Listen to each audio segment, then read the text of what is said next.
Hey guys, welcome back to my channel, or welcome if you're new here. For today's video, we are going to be reviewing a new beauty launch from Tower 28. It's called the Sunnydays Broad Spectrum SPF 30 Tinted Sunscreen. And I'm sure most of you guys can already guess that I am so excited about this product because whenever I'm able to find something that is a hybrid between both makeup and skincare, I'm one happy girl. I feel like it's actually not that easy to find makeup products that look beautiful on the skin, have great ingredients, nothing concerning in them, and also sun protection, right? Is that just me?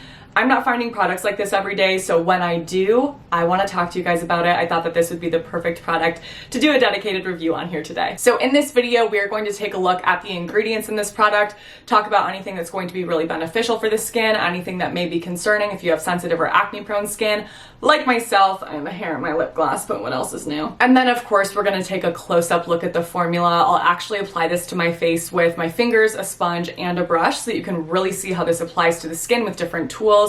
We'll talk about finish and feel and wear. All of it we'll cover in this video so that you can figure out if this is something that you want to pick up or not by the end of the video. So if you are curious to hear my thoughts on this product, if you want to know if this is something that you need in your life, you've come to the right spot. We'll jump into all of that in a second, but before we do, please don't forget to give this video a thumbs up, subscribe to my channel if you haven't already, click on that notification bell, and drop a comment below letting me know initially if you are excited about this product, if you've already tried it out, if you are going to pick it up, or maybe you need to wait until the end of the video to decide. We'll reconvene then, but thank you so much for doing all of those things. It really helps to support me with the YouTube algorithm, so I appreciate you so much.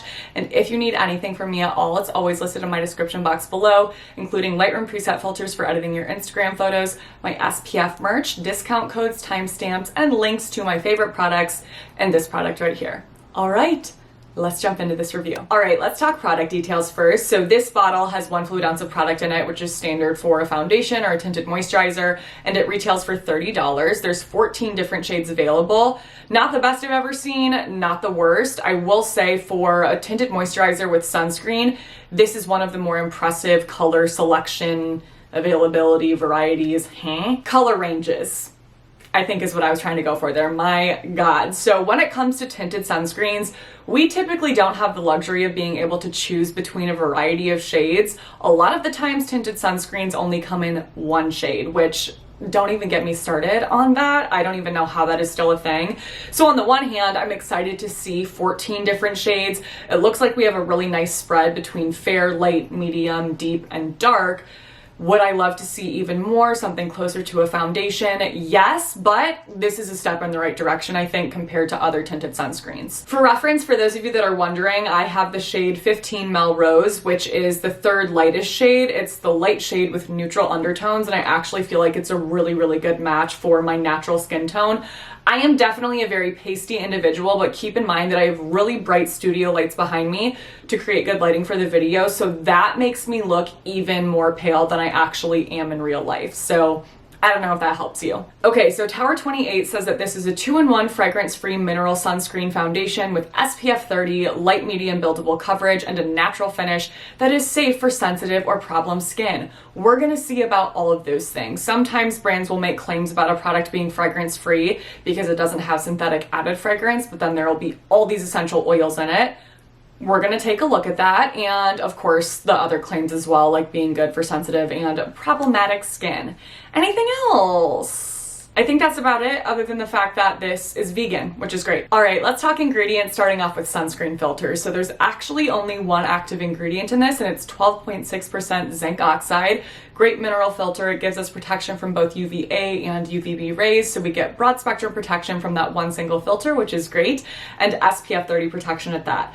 Do I wish this was an SPF 50? Obviously, you guys know me, but SPF 30 is great for a tinted sunscreen, tinted moisturizer, foundation, whatever you want to call this, because a lot of the times when sunscreen is added to makeup products like this, it's SPF 8 or 15, which is just offensive, honestly. What's the point even? So that's it for the sunscreen aspect of this product. Now let's talk through any inactive ingredients that stand out to me. So this has a really nice combination of both hydrating and replenishing ingredients. So when it comes to hydrators, it has some standard things like glycerin and aloe. It also has an ingredient called prickly pear extract, which not only hydrates the skin, but also helps to soothe irritation as well, which is great. I also saw that there are some studies that say that that can actually help to further protect our skin from UV rays.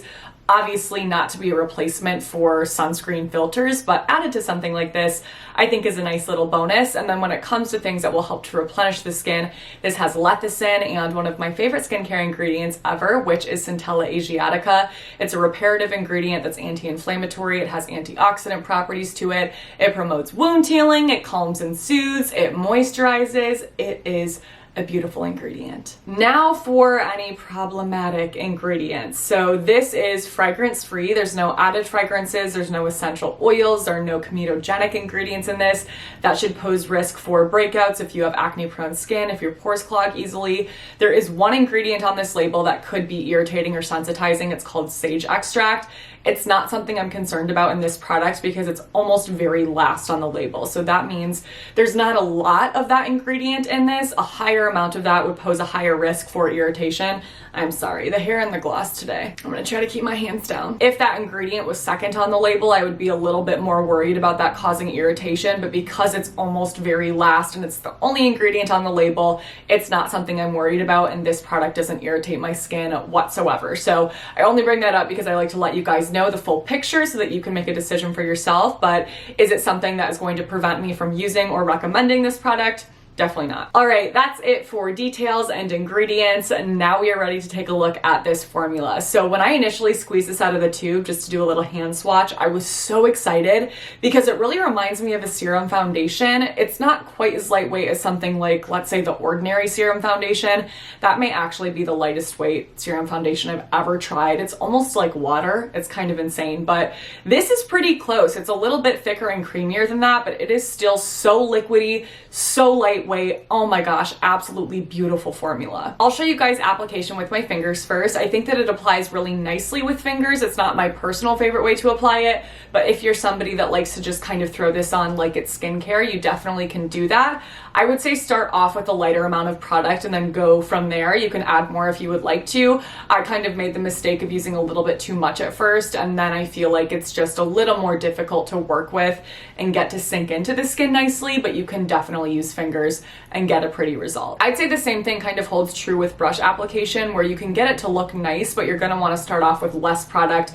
Otherwise, it's not as easy to make look seamless. So brush works too, but no surprise here, my favorite way to apply this is with a damp beauty sponge. I feel like it just picks up the perfect amount of product to give you such a beautiful result. Oh my goodness. And I would totally agree with what they say about coverage. It starts off light, but you can definitely build it up to be medium coverage if you would like to.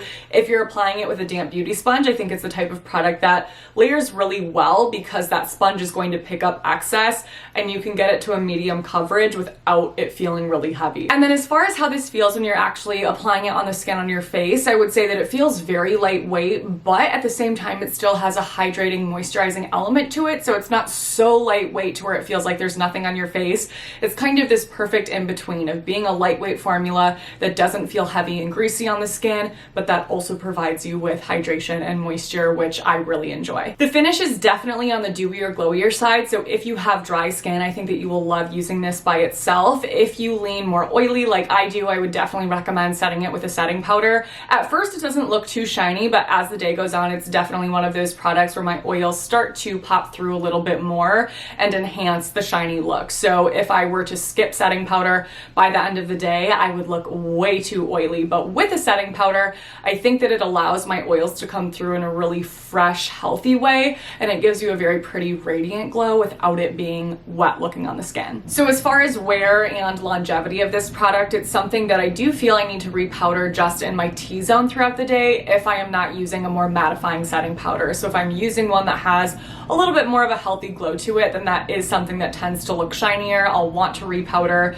I don't usually have to repowder with a lot of products, or at least the products that I continue to use frequently, but this is one of those where I feel like, starts to look a little too shiny towards the end of the day, but it's something that I can make work, and powder reapplies on top of it nicely. It doesn't look cakey or bunch up weird at all. Something I have noticed about this product is in certain areas on my face where I have, let's say, a crease or a fold, which sounds really weird, but like around my nose, for example, or this crease in my chin, sometimes the product will bunch up there and not want to settle nicely. It'll kind of look broken up a little bit. But I think the main reason for that is just when I am using my fingers or a brush for application, because then if I have excess product, it's just kind of smearing it and not picking it up, and then it doesn't want to kind of settle. So when I use a sponge, I don't tend to have that same issue because it's of course absorbing the excess product so that there's nothing to kind of go funky. But other than that, on the main kind of larger sections of my face, my cheeks, my forehead, my chin, or just when I do use a sponge to apply, I think that this actually holds up really well, and it's something that I would consider to be longer wear. It doesn't splotch or break up throughout the day, which of course is great. So final thoughts on the Tower 28 Tinted Sunscreen. I really enjoyed this product, and I would definitely recommend looking into it if you are on the hunt for that perfect makeup, sunscreen, skincare hybrid. If that's what you're looking for, I think that you'll enjoy this too. Is it going to give you the most flawless, airbrushed, long-lasting effect as far as the finish goes? Definitely not, but we make up for that because it has sunscreen in it and some great ingredients for the skin. So I feel like there is a very specific type of audience that this caters to. If you're someone that's more into kind of heavier duty, stay in place all day, look perfect, flawless, airbrushed makeup, this is not going to be for you. And then of course there's a million foundations already out there for you. But for those of you that are looking for something that is just fresh with sunscreen, I think you'll love this. For those of you that have tried this product, let us know in the comments below how you feel about it. Do you really like it? Is it not your favorite? Does it last all day? Do you have some similar issues to me where it maybe doesn't blend the best around the nose or other areas? Let me know. I would just be interested to hear how this performs for other people or different skin types to mine. So if you are going to pick this up, if you're going to test it out after watching this video, let me know that as well. As always, I will have it listed and linked in my description box below. And if there's anything else like this product, or even if it's not like this product, anything else you would like to see from me next on this channel, drop that in the comments as well, and I will make sure to add that to my list. If you enjoyed this video, please don't forget to give it a thumbs up, subscribe to my channel, click on that notification bell, and send my channel to a friend. Thank you so much for doing all of those things. It really helps to support me, so I appreciate you so much. Stay tuned for my next video because that will be up in a few days, but until then, I hope you have a great few days.